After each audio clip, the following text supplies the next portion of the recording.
Despite the fact that Marxism made headway in terms of policy in the United States and other Western European countries in the early part of the 20th century, orthodox Marxists had a major problem by the end of the 1910s. The actual worldwide Marxist revolution really hadn't ignited. Not only hadn't it happened, workers had spent the better part of 5 years murdering each other en masse in World War I. Marx's dialectical prophecy had been proved false.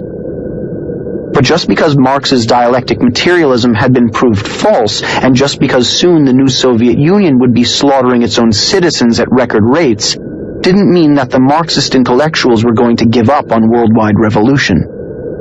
That was where Antonio Gramsci and Georgy Lukács came in. Gramsci was an Italian socialist who saw tearing down society as the necessary precondition for the eventual victory of global Marxism.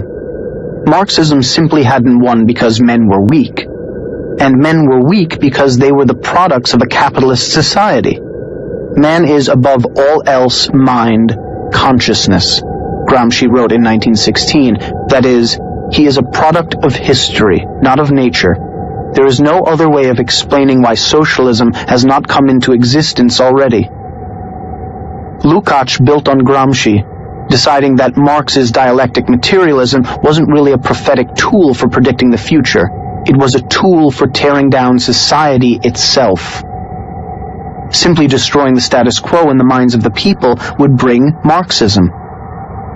Lukács's view was so influential that, for a time, he actually became Deputy Commissar of Culture in Hungary, where he proceeded to push a radical sex ed program encouraging free love and rejection of morality.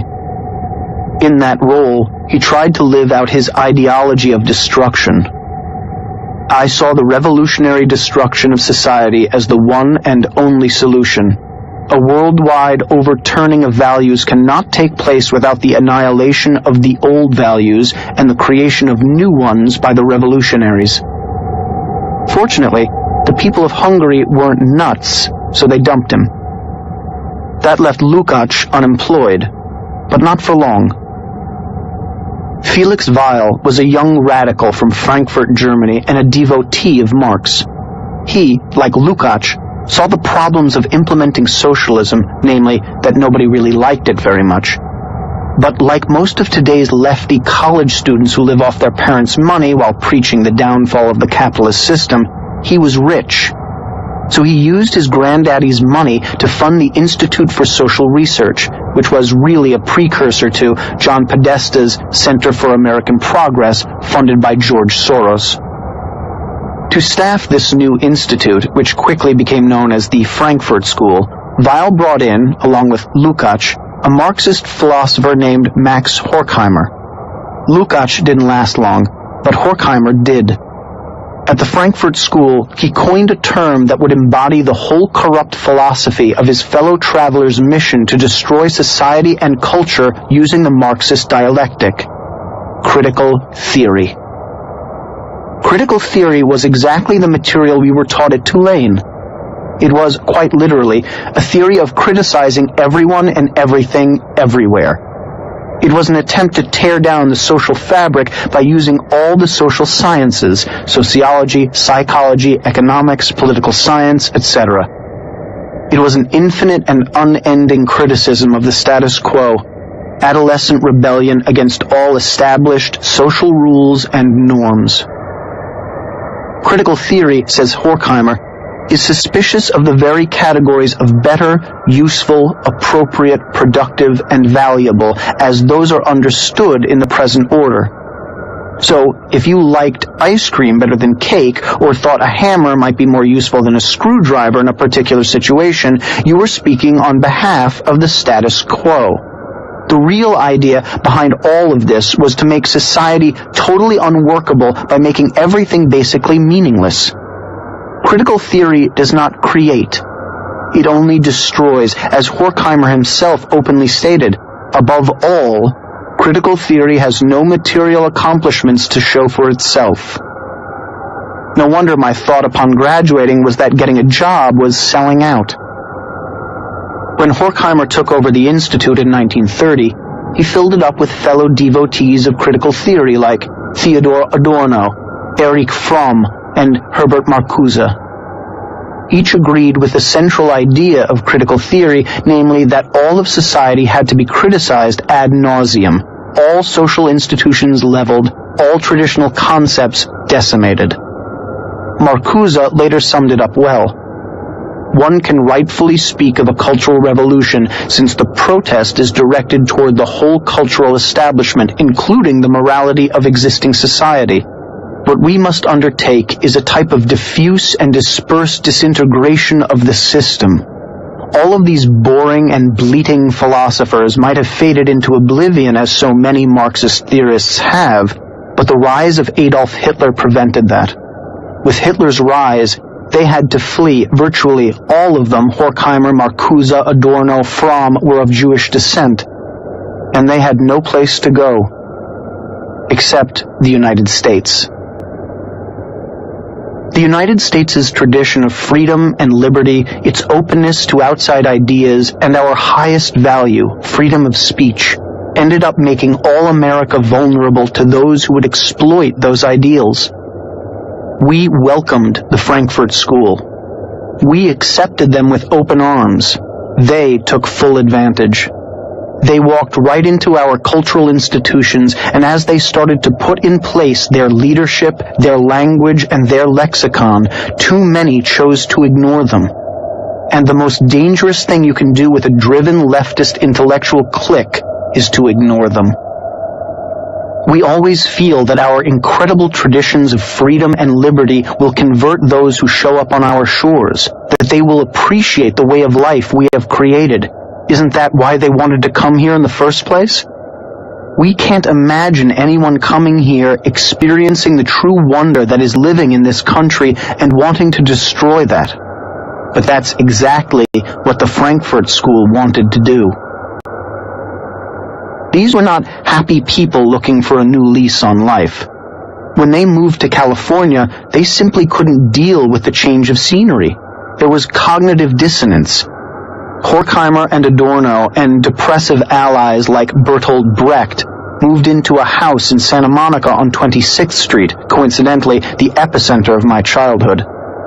They had moved to heaven on earth from Nazi Germany and apparently could not handle the fun, the sun, and the roaring good times. Ingratitude is not strong enough a word to describe these hideous malcontents. If only they had had IKEA furniture, this would have made for a fantastic season of the real world. Brecht and his ilk were the Kurt Cobains of their day, massively depressed, nihilistic, people who wore full suits in 80-degree weather while living in a house by the beach. As Adam Cohen wrote in the New York Times, these were dyspeptic critics of American culture. Several landed in Southern California, where they were disturbed by the consumer culture and the gospel of relentless cheeriness. Depressive by nature, they focused on the disappointments and venality that surrounded them and how unnecessary it all was. It could be paradise, Theodor Adorno complained, but it was only California. Adorno was wrong. It was paradise. To the rest of the world, America's vision was a vision of paradise, and these Marxists were here to try and destroy the best lifestyle man had ever created. If I could go back in a time machine, I would go back to kick these malcontents in their shins.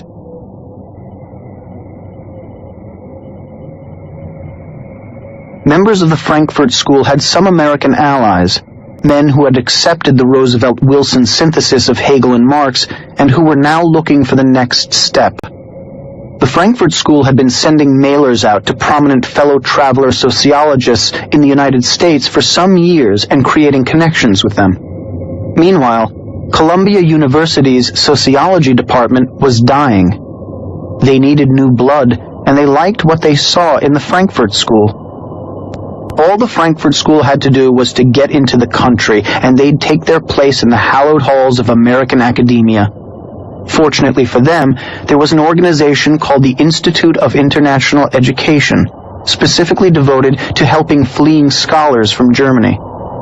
The man who held the post of Assistant Secretary of the Emergency Committee in Aid of Displaced Foreign Scholars was one Edward R. Murrow, who helped ship in many of the Frankfurt School's greatest minds. Later, Senator Joe McCarthy would try to pillory Murrow in revenge for Murrow's coverage of the McCarthy hearings by citing Murrow's involvement with the Institute of International Education, but by then, McCarthy was finished. In any case, once in the country, the Frankfurt School was almost immediately accepted at Columbia University.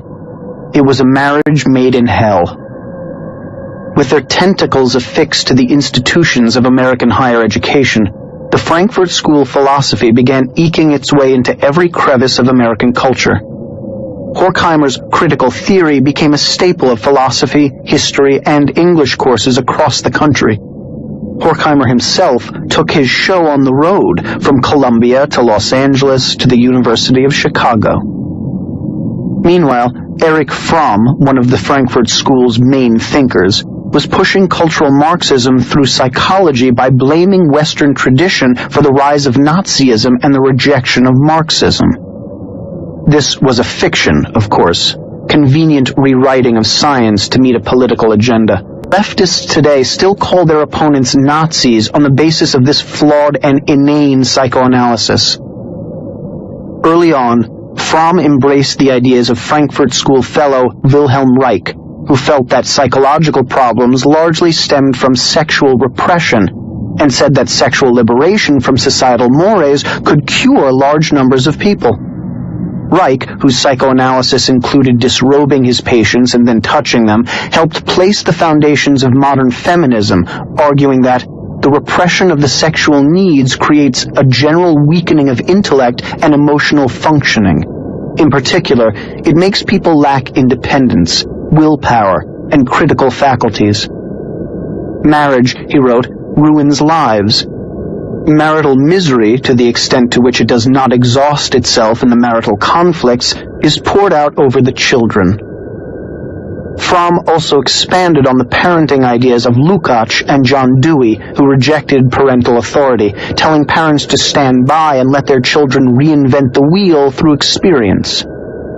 Fromm's philosophy was imbibed by a young socialist student named Benjamin Spock, who would go on to shape a generation of parents with his child-rearing book, The Common Sense Book of Baby and Child Care, which helped launch the self-esteem movement. At the same time, Frankfurt School scholar Theodor Adorno was sliding Marxism into the American consciousness by attacking popular trends in the world of art. First teaching at Columbia and then later at Princeton, he argued that television and movies were problematic because they appealed to the masses, but television and the movies weren't catering to the public tastes. They were shaping them, Adorno argued, because they appealed to the masses, and culture had destroyed true art, which is always used for revolutionary purposes, he said. All popular art, therefore, had to be criticized as a symptom of the capitalist system. All art had to be torn down. Performance art and modern art found their philosophical foundation in Adorno. The long line stretching from Piss Christ to Karen Finley smearing herself with feces to Susan Sarandon celebrating being hit with transsexual projectile vomit all had its roots with Adorno. This nihilistic influence in art, reinforcing the destruction of cultural norms, means that many grown adults have never experienced an epoch in which the transcendent and the innately beautiful have been celebrated as the artistic ideal. And it all started because a rat pack of Nazi-fleeing depressives couldn't appreciate leaving the world's most oppressive place for the world's most spectacularly free and beautiful place. Santa Monica. Google it. It takes a sincerely deranged soul to want to deconstruct the good life and the optimistic citizenry in order to create mass intellectual and spiritual misery. But that's exactly what they did. And as they constructed their philosophical dystopia, all the pieces of the modern leftist puzzle began falling into place. But all of these major contributors to the Frankfurt School of Thought paled in comparison to Herbert Marcuse, the founder of the New Left. Marcuse joined the Frankfurt School in 1933 and quickly became a leader of the movement. After he moved to the United States and became a citizen, he was hired by FDR's Office of War Information to create anti-Nazi propaganda, despite his Marxism. He also worked in the Office of Strategic Services, the pre-CIA OSS, and the State Department, where he worked to prevent the United States from pushing Germany away from democratic socialism. He taught at Columbia, then Harvard, then Brandeis, and then, finally, at the University of California in San Diego. He really hit his stride in 1955, however, with the publication of Eros and Civilization. The book essentially made Wilhelm Reich's case that sexual liberation was the best counter to the psychological ills of society. Marcuse preferred a society of polymorphous perversity, which is just what it sounds like, people having sex every which way with whatever. It wasn't so much the freshness of Marcuse's message that made the difference, it wasn't a fresh message, as his timing. The kids brought up with Fromm and Freud and Spock were coming of age. The misplaced guilt of the greatest generation brought forth a new generation free to embrace Marcuse. While similar philosophies of sex had failed in the 1920s, 1930s, and 1940s, by the 1950s, the men and women who had suffered through the Great Depression and fought in World War II were determined to raise privileged kids who would never have to actually fight for their country or work for their food. The result was a group of kids ready and able to participate in the sexual revolution promised by the Frankfurt School. Marcuse excused sexual promiscuity as the fulfillment of the need for the people to rise up against Western civilization and to free themselves of the sexual repression it created. Not a hard sell for teenagers. It was no wonder that in a very real sense, his followers believed they were doing something special when they made love, not war, a slogan attributed to Marcuse himself. They were using their sexual energy to bind the world together rather than destroy it, as sexual repression would do. While Marcuse may not have been the most important intellectual force behind the Frankfurt School, he was its most devious and effective marketer. The advertising adage, "sex sells," was applied to selling a generation on the idea that their parents' values and ideals were repressive and evil. Where, geographically, did Marcuse come to this nihilistic understanding? The picturesque cliffs of La Jolla overlooking the Pacific Ocean. Marcuse carried his critical theory in another destructive direction as well. While repeating the Marxist trope that the workers of the world would eventually unite, he saw the Third World's anti-colonial movements as evidence that Marx was right. He recognized that in the United States there would be no such uprising by the working class. He therefore needed a different set of interest groups to tear down capitalism using his critical theory. And he found those groups in the racial, ethnic, and sexual groups that hated the old order. These victimized interest groups rightly opposed all the beauties of Western civilization with all the defiance and the hatred and the joy of rebellious victims, defining their own humanity against the definitions of the masters. Marcuse's mission was to dismantle American society by using diversity and multiculturalism as crowbars with which to pry the structure apart, piece by piece. He wanted to set blacks in opposition to whites, set all victim groups in opposition to the society at large. Marcuse's theory of victim groups as the new proletariat, combined with Horkheimer's critical theory, found an outlet in academia, where it became the basis for the post-structural movement. Gender studies, LGBT/queer studies, African American studies, Chicano studies, etc. All of these blank studies brazenly describe their mission as tearing down traditional values and the accepted traditions of Western culture and placing in their stead a moral relativism that equates all cultures and all philosophies, except for Western civilization, culture, and philosophy, which are exploitative and bad. Marcuse was widely accepted in the 1960s by the student movement. So much so that students in Paris during the 1968 uprising marched with banners reading Marx, Mao, and Marcuse. But he still wasn't winning in America. Marcuse had a big problem. America's founding ideology is still far sexier than that of the Marxists, who insist on a tyrannical state of equality rather than freedom with personal responsibility. Even if Marcuse was promising unending sex, drugs, and rock and roll, most Americans were more interested in living in liberty with their families, in a society that values virtue and hard work rather than promiscuity and decadence. So Marcuse had to find a way to defy the opposition. He found it in what he termed repressive tolerance.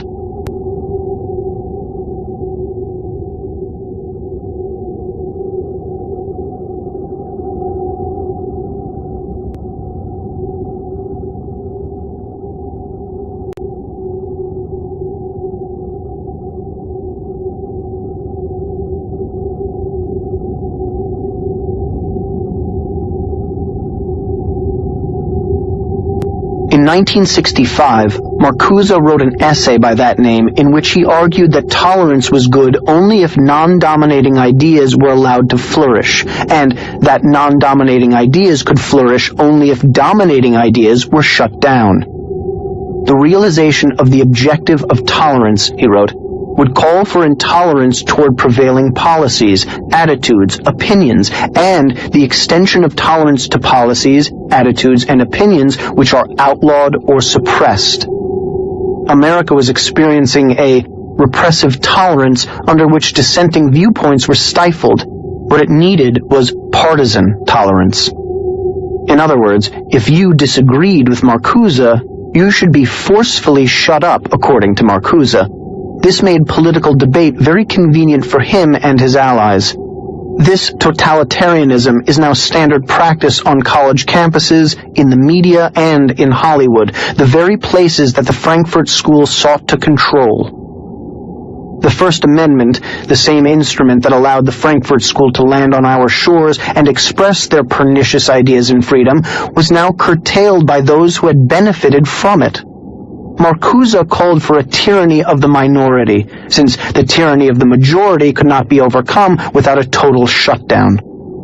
There's another name for Marcuse's partisan tolerance: political correctness. In fact, the term political correctness came from one of Marcuse's buddies, Mao Zedong. Mao used the term to differentiate between those who had scientifically correct views and those who did not. Those who did were termed politically correct. In 1963, just 2 years before Marcuse's repressive tolerance, Mao came out with an essay entitled, "Where Do Correct Ideas Come From?" In that essay, he argued that the Marxist society determines correct ideas, and all incorrect ideas must be put out of their misery. Mao thought it. Marcuse thought it. And his ideological heirs thought it and still think it. Hello, neighbor. And so Marxism came stealthily to our shores, squatted here, planted its roots, and grew like a weed, all before we even noticed it. It happened at the university level, and at the governmental level, and at the media level. We didn't notice because we couldn't read the rhetorical garbage these jokers were spewing, and we didn't think it was important. Our Constitution survived a revolution and a civil war and 2 world wars. Why should we worry about a few German eggheads? Especially since America was economically thriving under such oppression. The foundations of the complex had been built, but we still couldn't see the complex itself.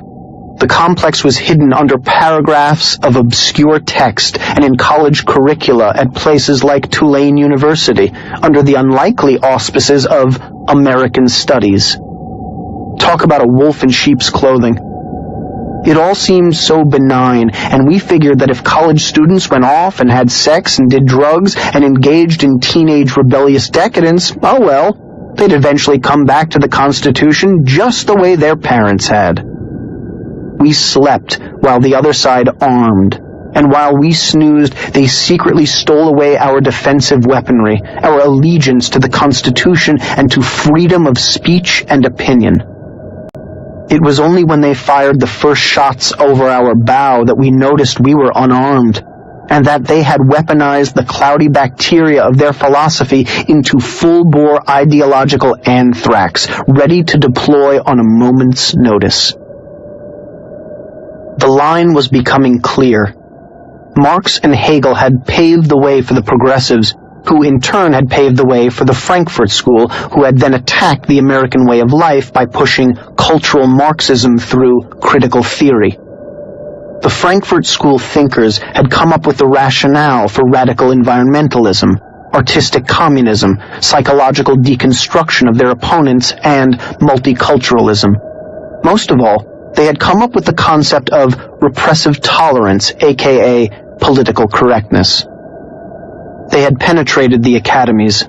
My American Studies program at Tulane had far more Adorno and Gramsci and Horkheimer and Marcuse than Twain or Jefferson or Lincoln. There was some trickle-down intellectualism going on. All the college students who worked through these programs and took swigs from the Frankfurt School bottle labeled "Drink Me" shrank mentally and ended up as parts of the complex. But that didn't explain how American society as a whole was taken over by this stuff. I just couldn't understand it. How did Frankfurt School philosophy, which is obviously complicated, highfalutin stuff, become a mass psychosis? How did this outsider's philosophy penetrate our hearts and our minds? How did the complex, which was a huge philosophical system designed to take America head-on, recede into the background so much that a few decades later, we can't even recognize that it exists?